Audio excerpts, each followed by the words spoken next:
இன்று என் கணவர் தன் பதவி உயர்வுக்காக என்னை தன் முதலாளிக்கு விற்றுவிட்டார்.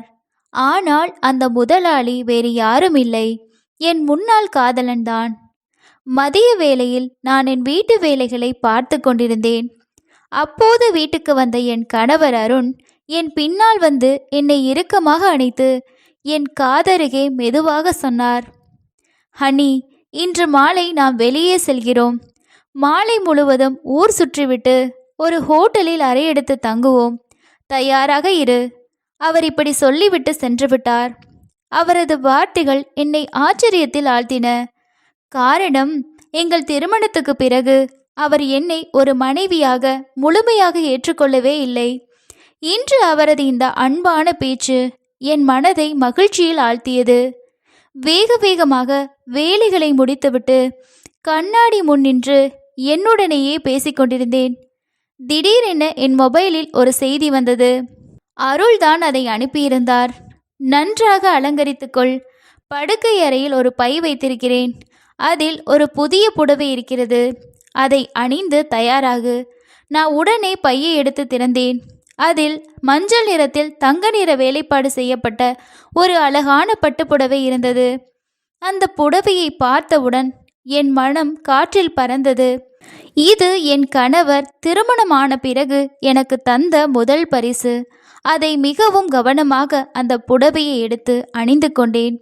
அதற்கு பொருத்தமான காதணிகள், வளையல்கள், கழுத்தணி, கண்களுக்கு மை, என் முடியை அழகாக பின்னி மல்லிகை பூவால் அலங்கரித்தேன். கண்ணாடியில் என்னை பார்த்து கொண்டே இருந்தேன். எல்லாம் சரியாக இருக்கிறதா என்று சரிபார்த்தேன். அப்போது அருள் பின்னால் வந்து நின்று, பூஜா, நீ இப்போது அழகாக இருக்கிறாய். வா, இப்போது கிளம்ப வேண்டும். இல்லையென்றால் தாமதமாகிவிடும் என்றார். நானும் மகிழ்ச்சியுடன் அவருடன் கிளம்பினேன்.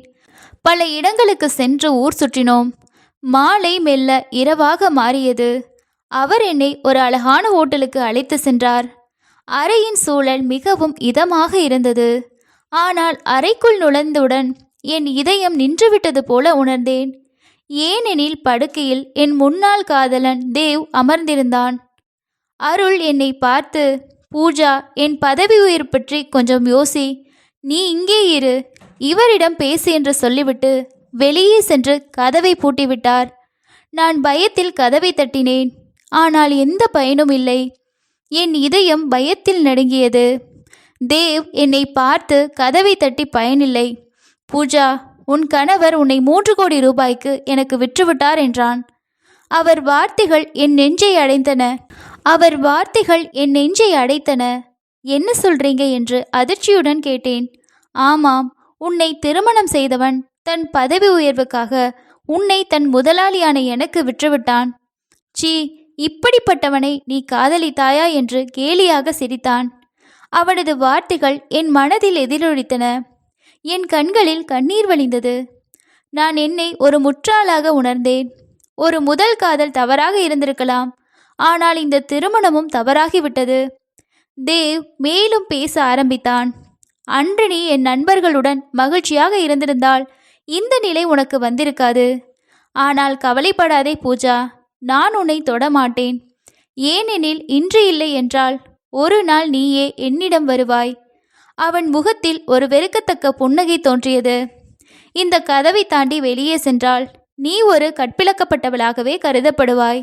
இது வெறும் நேரத்தின் பிரச்சனை என்று சொல்லிவிட்டு தேவ் சென்று விட்டான். ஆனால் நாளை காலை வரை உன்னை விடுவிக்க மாட்டேன் என்றும் சொன்னான். கல்லூரி காலத்தில் தேவ் ஒரு நல்ல மனிதனாக நடித்து என்னை காதலில் விழ வைத்தான். ஆனால் பல்கலைக்கழகத்தில் அவனது உண்மையான முகத்தை பார்த்தேன். ஒரு நாள் அவன் தன் நண்பர்களுடன் மகிழ்ச்சியாக இருக்க சொல்லி என்னை அவமானப்படுத்தினான். நான் மறுத்ததால் அவன் என்னை அச்சுறுத்தினான். உயிருக்கு பயந்து வீட்டை விட்டு வெளியே செல்வதை நிறுத்திவிட்டேன். அதற்கு நடுவில் அருள் என் திருமணம் நிச்சயிக்கப்பட்டது. தேவிடமிருந்து தப்பிக்க நான் இந்த திருமணத்துக்கு ஒப்புக்கொண்டேன். ஆனால் திருமணத்துக்கு பிறகு அருளின் உண்மையான குணமும் எனக்கு தெரிய வந்தது. அவர் பல பெண்களை வீட்டுக்கு அழைத்து வந்து என் கண் முன்னே தவறாக நடந்து கொண்டார். எனக்கு மாற்றாந்தாய் இருந்திருந்தால் இப்படிப்பட்ட குடும்பத்தில் என்னை திருமணம் செய்து வைத்தார்கள். நான் இறைவனிடம் வேண்டிக் கொண்டேன், அருள் மாறி எங்கள் உறவு மேம்பட வேண்டும் என்று. ஆனால் இன்று எல்லாமே தலைகீழாக மாறிவிட்டது. மறுநாள் காலை தேவ் என்னை மாமியார் வீட்டு வாசலில் இறக்கிவிட்டான். வீட்டுக்குள் நுழைந்தவுடன் என் மாமியார் கத்தினார். கற்பிழக்கப்பட்டவளே, மற்றொருவருடன் இரவை கழித்துவிட்டு இந்த வீட்டில் கால் வைக்கிறாயா? இதை கேட்டு நான் அதிர்ச்சியடைந்தேன். அருள் தன் தவறை மறைக்க என் மீது பழியை போட்டிருந்தார். மாமியார் என்னை வீட்டை விட்டு துரத்தினார். என் பிறந்த வீட்டுக்கு தொடர்பு கொண்டபோது அங்கிருந்து நீ இங்கு வந்தால் உன்னை கொன்று விடுவோம் என்று மாற்றாதாய் அச்சுறுத்தினாள். நான் முற்றிலும் தனியாக நின்றேன். இறைவனை தவிர எனக்கு யாரும் இல்லை. திடீரென தேவிடமிருந்து ஒரு செய்தி வந்தது.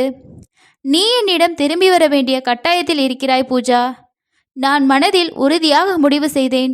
மரணத்தை தழுவினாலும் என் கற்பை இழக்க மாட்டேன். அப்போது ஒரு இளைஞன் என்னை நோக்கி வந்து காரில் ஏறு என்றான். நான் அவனை அறியவில்லை. யார் நீங்கள் என்று கேட்டேன். என்னை நம்பு, இல்லையெனில் உனக்கு ஆபத்து என்றான். நான் அவனை மறுத்து நடக்கத் தொடங்கினேன். ஆனால் அவன் என் கழுத்தில் ஏதோ ஊசி செலுத்த நான் அங்கேயே மயங்கி விழுந்தேன். எனக்கு மீண்டும் நினைவு வந்தபோது நான் பார்வதி ஆண்டியை பார்த்தேன். அவரை பார்த்தவுடன் இறுக்கமாக அணைத்து அழுதேன். ஆண்டி குழப்பதுடன், என்ன ஆச்சு பூஜா? உன் கணவர் உன்னை விவாகரத்து செய்வித்து விட்டதாக கேள்விப்பட்டேன் என்றார். நான் அதிர்ந்தேன். இந்த செய்தி ஆண்டிக்கு எப்படி தெரிந்தது? கண்ணீரை அடக்கி அவரிடமிருந்து விலகி நின்றேன். ஆண்டி மீண்டும் கேட்டார், முன்பு நீ எல்லாவற்றையும் என்னிடம் பகிர்ந்து கொள்வாய், இப்போது ஏன் மௌனமாக இருக்கிறாய்? நான் எல்லாவற்றையும் சொன்னால் ஆண்டியும் என்னை கற்பிழக்கப்பட்டவள் என்று நினைத்து விரட்டி விடுவார் என்று பயந்தேன். ஆனால் ஒரு ஆறுதலிடம் கிடைத்திருந்தாள். சிலவற்றை மட்டுமே பகிர்ந்தேன். ஆண்டி, என் தலைவிதி இப்படி ஆகிவிட்டது. என் கணவர் என் கண்முன்னே மற்ற பெண்களுடன் இரவை கழித்தார். இன்னும் பல காரணங்கள் உள்ளன. ஆனால் என்னால் வெளிப்படையாக சொல்ல முடியவில்லை. என் பிறந்த வீட்டுக்கு செல்ல முடியாது. அங்கே என் சித்தி என்னை கொன்று விடுவேன் என்று மிரட்டுகிறாள். நான் இப்போது எங்கு செல்வேன்? ஆண்டி ஆறுதலாக, நான் இருக்கும்போது நீ எங்கு செல்வாய்? என்னுடன் இரு என்றார். ஆனால் நான் இங்கு எப்படி வந்தேன் என்று யோசித்த போது ஒரு இளைஞன் அறைக்குள் நுழைந்தான். அவன்தான் என்னை மயக்கி இங்கு கொண்டு வந்தவன். ஆண்டி சொன்னார், இவன் என் மகன் விக்ரம். இவனை பற்றி உன்னிடம் பேசியிருக்கிறேன். நீ நோய்வாய்ப்பட்டிருந்த போது உன்னை பார்க்க விரும்பினேன். ஆனால் உன்னை கண்டுபிடிக்க முடியவில்லை. திடீரென நீ தெருவில் பைத்தியம் போல அலைவதை இவன் பார்த்து உன்னை மயக்கி இங்கு கொண்டு வந்தான். பார்வதி என்னை பார்த்து, நீ எப்படி என் மகன் விக்ரம் மூலமாக இங்கு வந்தாய்? உன் விவாகரத்தை பற்றி எப்படி தெரிந்தது என்று கேட்டார். விக்ரம் பதிலளித்தான், நீங்கள் மயக்கத்தில் இருந்தபோது உங்கள் மொபைலுக்கு அருளிடமிருந்து ஒரு அழைப்பு வந்தது. நான் எடுத்தேன், ஆனால் பேசவில்லை. அவர் தொடர்ந்து விவாகரத்தை பற்றி பேசினார். அவர் தானாகவே எல்லாவற்றையும் சொல்லிவிட்டார். இதை கேட்டு மனதிற்குள் நொந்து போனேன். இதுதான் என் பொறுக்காத விதி என்று நினைத்தேன். இதனால்தான் எதையும் ஆலோசிக்காமல் முடிவு எடுக்கக்கூடாது என்று சொல்கிறார்கள். ஆண்டியும் விக்ரமும் அறையை விட்டு வெளியேறினார்கள். நான் என்ன செய்ய வேண்டும் என்று தெரியாமல் தவித்து கொண்டிருந்தேன். எல்லாவற்றையும் ஆண்டியிடம் சொல்லிவிடலாமா?